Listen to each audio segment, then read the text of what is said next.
So I am here with Dr. Anshu Bhalla Meena, and I have known her from last few months, and my child is undergoing therapy with her, and I have seen very positive results. But I would like to know a little more about autism and how to implement good things, while he is at home.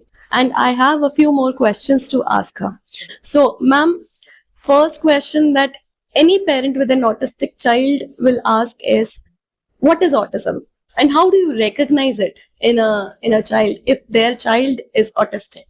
So, the first thing about autism is that it is only a neurodiversity. So, we should stop treating it as a handicap. It is only that there's a difference between you and me. And so, there's a difference between each and every individual. Certain individuals are made of that type who do not want to be social.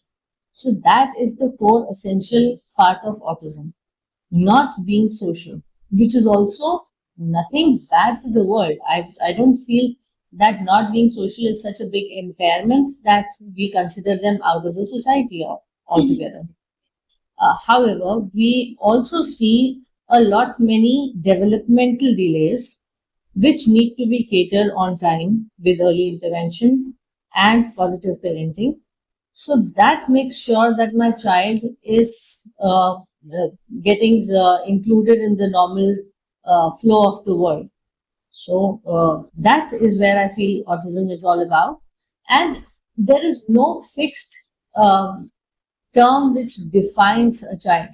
Every child is different. Every child with autism is also different. So if I have seen one child with autism, I have seen one child with autism. I cannot define one child's symptoms to another.